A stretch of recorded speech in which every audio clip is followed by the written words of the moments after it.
जय हिंद दोस्तों, मैं स्वागत करता हूं आप सभी का आज के इस महत्वपूर्ण सेशन में। तो दोस्तों आज हम देखेंगे 23 अगस्त 2024 को जो उत्तर प्रदेश पुलिस का पेपर हुआ है उसके फर्स्ट शिफ्ट का आंसर की। तो दोस्तों इसमें प्रत्येक क्वेश्चन का जो आंसर होगा 100% एक्यूरेट होगा। और देखिए आज के पेपर में बहुत सारे अतरंगी प्रश्न भी हैं। तो चलिए स्टार्ट करते हैं, देखते हैं अपने सेशन।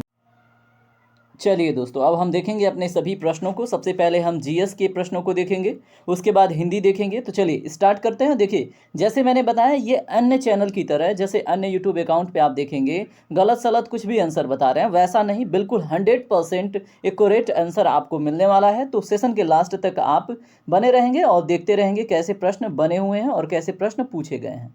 सबसे पहले यहाँ पे देखिए प्रश्न नंबर 144 को, पहली बार राष्ट्रीय कृषि नीति कब घोषित की गई है? तो दोस्तों इसमें right answer option number C, जुलाई 2000 में। उसके बाद प्रश्न नंबर 145 देखिए, वर्ष डैश है। उसके बाद में अंतर्राष्ट्रीय मानवाधिकार कानून के प्रवर्तन के लिए संयुक्त राष्ट्र मानवाधिकार आयोग को संयुक्त राष्ट्र मानवाधिकार परिषद के द्वारा प्रतिस्थापित किया गया। तो दोस्तों ये प्रश्न दोबारा से पूछा गया है, ये 2006 में हुआ था। ठीक है, पहले वाले आपका जो एग्जाम कैंसिल हुआ उसमें भी ये प्रश्न आया था।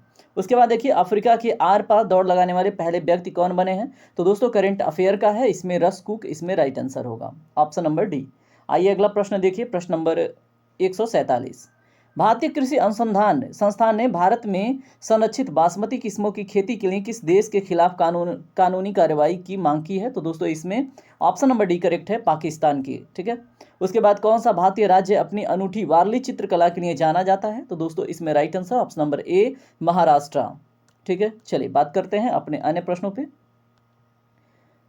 चिकनकारी एक पारंपरिक कढ़ाई शैली है। ठीक है, अब आपको बताना है इसकी उत्पत्ति उत्तर प्रदेश के किस शहर में हुई थी? तो उत्तर प्रदेश के किस शहर में हुई थी इसकी उत्पत्ति? तो दोस्तों लखनऊ, याद रखिएगा। महासागरीय अम्लीकरण का प्राथमिक कारण क्या है? तो दोस्तों जो समुद्री जल द्वारा CO2 का अवशोषण किया जाता है, तो यही है समुद्री अम्लीकरण का प्राथमिक कारण, याद रखेंगे। देखिए सभी के सभी जो आंसर है ना बिल्कुल करेक्ट है। उसके बाद देखिए, अब देखिए हम प्रश्नों का मतलब सभी प्रश्नों को देखेंगे लेकिन क्रमवार नहीं है प्रश्न। ठीक है, वर्ष 1985 को कौन सा अंतर्राष्ट्रीय वर्ष घोषित किया गया था? तो दोस्तों युवा वर्ष, आप याद रखेंगे। अभी जितने भी आपके आने वाले एग्जाम हैं, जो भी शिफ्ट है उसमें आप ये देखते जाएंगे। 2023 को दोस्तों मिलेट्रियस घोषित किया गया था, यानी बाजरा वर्ष। ठीक है, चलिए अगला प्रश्न देखिए 141 नंबर का, अनुसंधान विधियां उत्तरदाताओं की प्रक्रिया आधार पर गहन और आगे की जांच पूछताछ करने में सहायता करती हैं। तो दोस्तों इसमें जो गुणात्मक अनुसंधान विधियां हैं वो करेक्ट होगा। ठीक है, देखिए इस क्वेश्चन का जवाब आपको किसी भी चैनल पे नहीं मिलेगा, कहीं पे भी नहीं मिलेगा। ठीक है, उसके बाद देखिए क्या है 142 नंबर का प्रश्न, BRI का फुल फॉर्म बताना है। ठीक है, तो BRI का फुल फॉर्म क्या है? बेल्ट एंड रोड इनिशिएटिव, यानी कि ऑप्शन नंबर ए इसमें करेक्ट है। 143 नंबर का प्रश्न देखिए क्या है, यहाँ पे क्या है, विशिष्ट व्यक्तियों को उस संगठित संगठन की सुरक्षा की खतरे में डालने की कोशिश करता है। ठीक है, तो यहाँ पे दोस्तों क्या होगा राइट आंसर? प्रश्न नंबर 143 का जो राइट आंसर है वो है ऑप्शन नंबर बी, जो आपका क्या है, स्पीयर फिशिंग है। ये विशिष्ट व्यक्तियों को उस संगठन की सुरक्षा को खतरे में डालने की कोशिश करता है जिसके लिए काम करते हैं। ठीक है, तो इसको बोलते हैं स्पीयर फिशिंग। ठीक है, तो ऑप्शन नंबर बी इसमें करेक्ट होगा। चलिए बात करते हैं अन्य प्रश्नों पे। पहली बार अंतर्राष्ट्रीय नीति कब घोषित की गई थी? तो दोस्तों कृषि अंतर्राष्ट्रीय नीति की बात, राष्ट्रीय नीति की बात हो रही है। पहली बार राष्ट्रीय कृषि नीति कब घोषित की गई? तो दोस्तों ये हम देख चुके हैं, जुलाई 2000 में। उसके बाद है अगला प्रश्न, वर्ष किस वर्ष में अंतर्राष्ट्रीय मानवाधिकार कानून के परिवर्तन के लिए? ये तो हमने देख लिया है 2006 में। ठीक है, आइए अगला प्रश्न देखते हैं। अफ्रीका के आर पार हमने देख लिया, रसकुक। भारतीय कृषि अनुसंधान संस्थान ने भारत में संरक्षित बासमती, इसमें क्या है, पाकिस्तान, इसमें करेक्ट है। कौन सा भारतीय राज्य अनूठी वारवाली चित्रकला के लिए फेमस? तो दोस्तों इसमें महाराष्ट्र। ठीक है, हमने इसको भी देख लिया है। आइए, चिकनकारी लखनऊ से संबंधित है। अब आपको देखना है अगला प्रश्न 131 नंबर का, आपको बताना है इसमें कौन सी सोशल मीडिया प्लेटफॉर्म नहीं है। इसमें कौन है जो सोशल मीडिया प्लेटफॉर्म नहीं है? तो दोस्तों गूगल, ये सोशल मीडिया प्लेटफॉर्म नहीं है, एक सर्च इंजन है। आपको बताना है निम्नलिखित में से कौन सा इसमें एक प्रकार, ठीक है, यूट्रिफिकेशन का एक प्रदूषण का प्रकार है। ठीक है, तो दोस्तों जल प्रदूषण एक यूट्रिफिकेशन के प्रदूषण का या फिर संवर्धन का प्रकार है, याद रखेंगे। आइए अगला प्रश्न देखिए, 1946 के विमुद्रीकरण के दौरान RBI के गवर्नर कौन थे? तो दोस्तों CD देशमुख थे, यानी चिंतामण द्वारकानाथ देशमुख। भारतीय संविधान का कौन सा भाग राज्य के नीति निर्देशक सिद्धांतों से संबंधित है? तो दोस्तों ऑप्शन नंबर ए करेक्ट है, भाग 4। पुस्तक ए लाइफ मिसपेंट, ठीक है, मिसपेंट है दोस्तों। पुस्तक ए लाइफ एक पुस्तक है जिसका नाम है अ लाइफ मिसपेंट। इसके रचयिता कौन है? तो दोस्तों सूर्यकांत त्रिपाठी निराला जी, ठीक है, याद रखेंगे। जल्दी जल्दी के चक्कर में थोड़ा सा मेरा भी मिसप्रिंट हो जा रहा है, ठीक है। उसके बाद देखिए आसमान के नीलेपन का मुख्य कारण क्या है? तो दोस्तों श्वेत प्रकाश के प्रकीर्णन, ठीक है। तो ऑप्शन नंबर बी इसमें करेक्ट होगा। चलिए प्रश्न नंबर 137 देखिए क्या है। रमन सुब्बा राव जिनका हाल ही में निधन हो गया वो किस खेल से जुड़े हुए थे? तो दोस्तों क्रिकेट से, याद रखिएगा। अगला प्रश्न देखिए क्या है। प्रायद्वीपीय भारत की सबसे लंबी नदी का नाम क्या है? तो दोस्तों गोदावरी नाम है। इसकी लंबाई 1465 किलोमीटर है, 1465 किलोमीटर, ठीक है। उसके बाद नेशनल ह्यूमन राइट कमीशन, इसका NHRC का फुल फॉर्म क्या है? नेशनल ह्यूमन राइट्स कमीशन, ठीक है। तो ऑप्शन नंबर सी इसका करेक्ट होगा, national human rights commission India. आइए बात करते हैं अगले प्रश्न पे। यहाँ पे देखिए 122 नंबर का प्रश्न क्या है। विश्व डाक दिवस कब मनाया जाता है? तो दोस्तों 9 अक्टूबर को विश्व डाक दिवस मनाया जाता है। जून 2024 तक संघ गृह मंत्रालय का प्रमुख कौन है? तो दोस्तों अमित शाह हैं। उसके बाद इंडियन नेशनल कांग्रेस की स्थापना किस वर्ष में हुई थी? दोस्तों 1885 में हुई थी। ऑप्शन नंबर डी इसमें करेक्ट है। अगला प्रश्न देखिए क्या है। भारत का पहला हवाई अड्डा कहाँ पर स्थित था? तो दोस्तों ऑप्शन नंबर बी करेक्ट है, मुंबई में। भारत में व्यवसायों के लिए सेवाओं हेतु GST के पंजीकरण के लिए जो थ्रेशोल्ड लिमिट रखी गई है, कितने की रखी गई है? तो 20 लाख की, ठीक है। बहुत सारे आप देखेंगे चैनल बहुत गलत पढ़ा रहे हैं, ठीक है, इसको 10 लाख भी बोल रहे हैं। अगला क्वेश्चन देखिए 127 नंबर का। डैश में दुर्भावनापूर्ण फाइलों वाली छवियों का उपयोग, ठीक है, दुर्भावनापूर्ण छवियों वाली छवियों का उपयोग हैकर को आपके खाते की जानकारी चुराने या आपके कंप्यूटर को संक्रमित करने में मदद करने के लिए किया जाता है। तो दोस्तों इसको इमेज फेसिंग कहते हैं, ठीक है, इमेज फिशिंग। इमेज फिशिंग में दुर्भावनापूर्ण फाइलों वाली छवियों का उपयोग करके हैकर आपके खाते की जानकारी इकट्ठा करता है, इसको इमेज फिशिंग कहते हैं, ठीक है। प्रश्न नंबर 128 देखिए क्या है। क्रोएशिया गणतंत्र की राजधानी? तो दोस्तों इसमें राइट आंसर है ऑप्शन नंबर सी, जाग्रेब। आतंकवाद से लड़ने सूचना साझा करने की जो तरीके हैं ये क्यों महत्वपूर्ण हो जाता है? ठीक है, तो आतंकवाद से लड़ने में सूचना साझा करने की जो तरीके हैं इसमें क्या होता है दोस्तों, इसमें अगर हम बात करें यह अधिकारियों को संभावित खतरों को अधिक तेजी से पहचानने में सहायता करता है। ऑप्शन नंबर सी करेक्ट होगा, ठीक है। याद रखेंगे सभी क्वेश्चनों के जवाब बिल्कुल सटीक हैं और किसी भी चैनल पे इतनी सटीकता आपको नहीं मिलेगी। भारत के किस पड़ोसी देश को थंडर ड्रैगन कहा जाता है? दोस्तों भूटान को, ठीक है। द स्कारलेट लेटर किसकी रचना है? तो दोस्तों नथानिएल हॉथोर्न की, ठीक है। उपयोगकर्ताओं के बीच लगातार संचार को प्रोत्साहित करने के लिए किस सोशल मीडिया प्लेटफॉर्म स्ट्रिक्स नाम की सुविधा यूज़ कर रही है? तो दोस्तों स्नैपचैट। तो आप बताएंगे हमें इंस्टाग्राम कौन सी सुविधा यूज़ कर रही है, ठीक है, तो बताइएगा। वैसे आपने थ्रेड्स देखा होगा तो वो इंस्टाग्राम का है। अगला देखिए क्या है, पल्लव राजवंश की राजधानी कहाँ स्थित थी? तो दोस्तों कांचीपुरम में।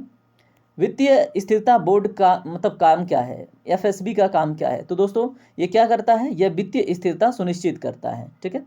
ऑप्शन नंबर डी इसका करेक्ट है। आइए अगले प्रश्न को देखते हैं। GST के ब्रांड एम्बेसडर कौन बने हैं? तो दोस्तों किन्हें चुना गया था? अमिताभ बच्चन को। निम्नलिखित में से कौन सी रेखा फ्रांस और जर्मनी के बीच की सीमा है? तो दोस्तों ऑप्शन नंबर सी करेक्ट है, सिगफ्रीड लाइन, ठीक है, याद रखेंगे। चलिए अब बात करेंगे हम अन्य प्रश्नों को। इसको मैगिनॉट लाइन के नाम से भी जानते हैं, अगर ऐसा आए तो आप कंफ्यूज नहीं होंगे। विदेश व्यापार महानिदेशक, ठीक है, निदेशालय किस मंत्रालय के अंतर्गत आता है? तो दोस्तों विदेश व्यापार जो महानिदेशालय है ये आता है आपके वाणिज्य एवं उद्योग मंत्रालय के अंतर्गत, ठीक है। ऑप्शन नंबर डी करेक्ट है। परमाणु ऊर्जा के उत्पादन के लिए कौन सा तत्व आवश्यक होता है? तो दोस्तों ऑप्शन नंबर डी करेक्ट है, यूरेनियम, ठीक है। आइए बात करते हैं अन्य प्रश्नों पे। अगला प्रश्न देखिए क्या है। नोएडा उत्तर प्रदेश के किस जिले के अंतर्गत आता है? तो दोस्तों ऑप्शन नंबर डी करेक्ट है, गौतम बुद्ध नगर के, ठीक है। आइए अब हम अन्य प्रश्नों को देखिए। यहाँ पे ये पैसेज पे आधारित प्रश्न है तो इनको नहीं देखेंगे, जो हमारे एग्जाम ओरिएंटेड जो क्वेश्चन आपके लिए जरूरी है वो देखेंगे। सदा एक वचन में प्रयुक्त होने वाले शब्दों को चुनिए। तो दोस्तों इसमें राइट आंसर क्या होगा प्रश्न नंबर 76 का? इसमें जो राइट आंसर है वो है आपका ऑप्शन नंबर ए, वासा और जनता। राजा शब्द के लिए पर्यायवाची शब्द क्या है? तो दोस्तों इसमें नरेंद्र इसमें करेक्ट होगा, ऑप्शन नंबर डी। निम्नलिखित में से वाक्यों के शुद्ध रूप का चयन करना है। तो दोस्तों इसमें जो राइट आंसर है ऑप्शन नंबर ए है, भारत में अनेक जातियां हैं, ठीक है।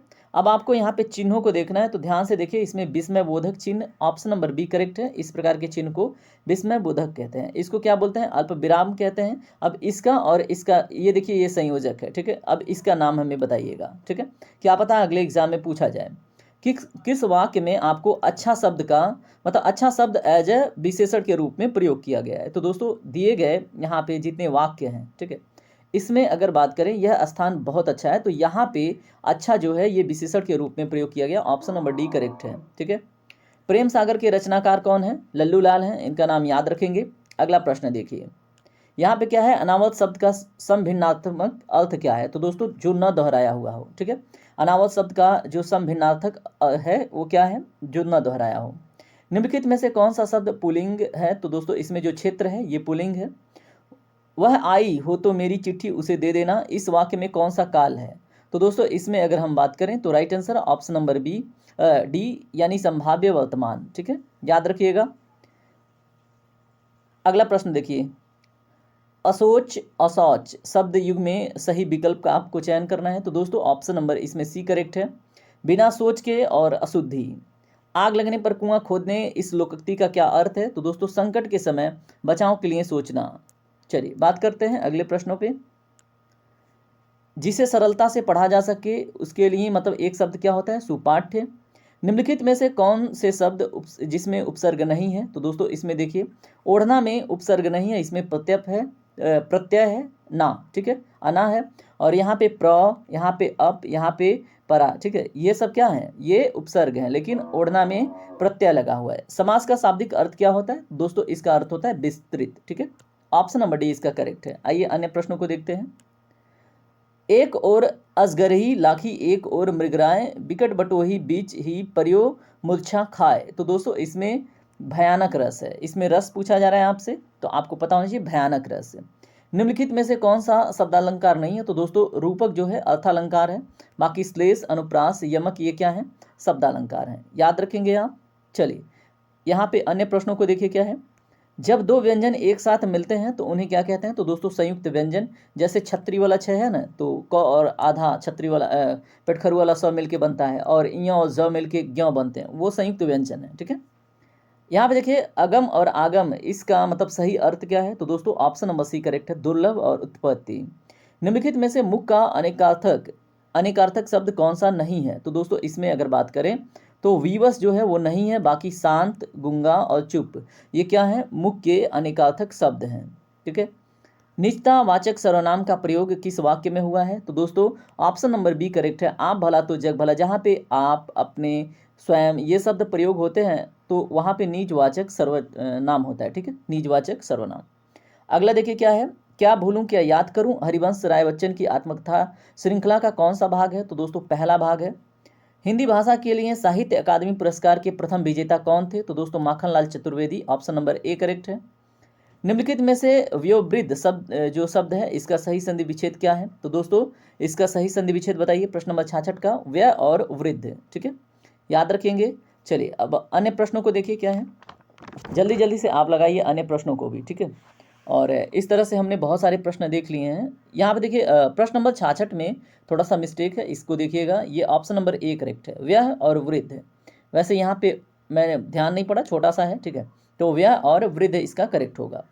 प्रश्न नंबर 67 देखिए, 2019 का साहित्य अकादमी पुरस्कार किस रचनाकार को दिया गया? तो दोस्तों ऑप्शन नंबर ए करेक्ट है, नंद किशोर आचार्य को। देश प्रेम में कौन सा समास है? तो दोस्तों तत्पुरुष समास है, ऑप्शन नंबर डी इसका करेक्ट है। चलिए अन्य प्रश्नों को देखते हैं जल्दी जल्दी। देश प्रेम में कौन सा समास है? तत्पुरुष। जुबान पर लगाम न होना, इसमें right answer option number D, अनावश्यक रूप से स्पष्टवादी होना, ठीक है। निम्नलिखित में से कौन सा अमृत शब्द का पर्यायवाची शब्द नहीं है? तो दोस्तों इसमें क्षीर जो है ये दूध का है, ठीक है, बाकी सोम, अमीय, सुधा ये सब क्या है? तो दोस्तों ये अमृत के पर्यायवाची हैं। कौन सा वर्ड दंत्य नहीं है? तो दोस्तों इसमें जो right answer option number B है, ट। ट मूर्धन्य है, जैसे आप ट बोलते हैं तो आपकी जीभ जाके आपके मूर्धन्य से टच होती है। मैंने आम खा लिया है, इस वाक्य में कौन सा काल है? तो दोस्तों इसमें आसन्न भूतकाल है, ऑप्शन नंबर सी इसका करेक्ट होगा, याद रखेंगे। प्रश्न नंबर 72, जी जी बिल्कुल सही है। किसी एक में ही आस्था रखने वाले वाक्यांश के लिए एक शब्द क्या है? तो दोस्तों उसको बोलते हैं अनुमोदन, ठीक है। निम्नलिखित शब्दों में प्रयुक्त प्रत्यय किस विकल्प में ठीक प्रदर्शित किए गए हैं? जैसे शब्द है धमाका, लड़ाकू, उसके बाद क्या है उड़ाक, और उसके बाद क्या है छिलका। तो दोस्तों आका आकू आ रहा है इसमें, तो इसमें अगर राइट आंसर की बात करें तो क्या होगा? प्रश्न नंबर 74 का right answer option number A, आका आकू आक। ठीक है, तो इस तरह से आपके सभी प्रश्न कंप्लीट होते हैं और हमने जीएस और हिंदी के सभी महत्वपूर्ण प्रश्नों को देख लिया है। और अब हम अगले सेशन में देखेंगे रीजनिंग और मैथमेटिक्स, और जिसके लिए आप हमसे जुड़ सकते हैं। अगर आपको सभी क्वेश्चन के ऑथेंटिक आंसर मिले हैं, अगर आप इससे खुश हैं, तो आप सेशन को लाइक कीजिएगा, चैनल को सब्सक्राइब करके जुड़िएगा।